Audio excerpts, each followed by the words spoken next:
இந்த கோவில் 108 திவ்ய தேசங்கள்ல ஒன்றாகும். இந்த கோவில்ல இருக்கிற பெருமாளை தென்னாட்டான்ற தம்பிரான் அப்படின்னு பக்தர்கள் அழைக்கிறாங்க. ஆண்டுதோறும் நடக்கிற பக்தி பரவசம் மிகுந்த உற்சவங்கள், பெரிய திருவிழாக்கள் இங்கு மிக பிரம்மாண்டமா கொண்டாடப்படுது. ஸ்ரீ திருமங்கை ஆழ்வார் இங்கு இறைவனை புகழ்ந்து மங்களாசாசனம் செய்துள்ளார். ஸ்ரீ ராமானுஜர் மற்றும் ஸ்ரீ மணவாள முனிவர்கள் இந்த கோயிலுக்கு வந்ததாக கூறப்படுகிறது. மகாவிஷ்ணு பரமேஸ்வரவர்மனுக்கு நின்ற நிலையில 18 விதமான கலைகளை கற்றுக் கொடுத்ததாகவும், ஒரு ஆச்சாரியார் தனது சீடருக்கு செய்வது போல அவரது பிரம்மாண்டமான அமர்ந்த நிலையில அவருக்கு அறிவுரைகள் வழங்கியதாகவும், இறுதியாக ஒரு சீடன் தனது குருவுக்கு செய்வது போல பரமேஸ்வரவர்மனால் சேவை செய்யப்பட்டதாகவும், தனது தூக்க நிலையில அமர்ந்ததாகவும் நம்பப்படுகிறது.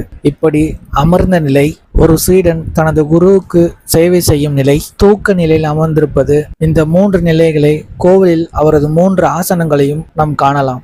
இவ்வளவு சொல்ற, ஆனா எந்த கோவில்னு சொல்லலையேன்னு கேக்குறீங்களா? கோவில்களின் நகரம்னு அழைக்கப்படுற காஞ்சிபுரம்ல இருக்கிற அருள்மிகு ஸ்ரீ வைகுண்ட பெருமாள் கோவில் தாங்க நான் சொல்றது. தற்போது இந்திய தொல்பொருள் ஆய்வகத்தோட பராமரிப்புல தான் இந்த கோவில் இருக்கு. கிறிஸ்துவுக்கு அப்புறம் 690ல 2ஆம் நந்திவர்மரால இந்த கோயில் கட்டப்பட்டதாகவும், ஆனால் மற்ற அறிஞர்கள் இதை 8ஆம் நூற்றாண்டுல கட்டப்பட்டதாகவும் சொல்றாங்க. இந்த கோயிலுக்குன்னு ஒரு குளமும் இருக்கு. அந்த குளம் ஐரம் மத தீர்த்தம் அப்படின்னு அழைக்கப்படுது.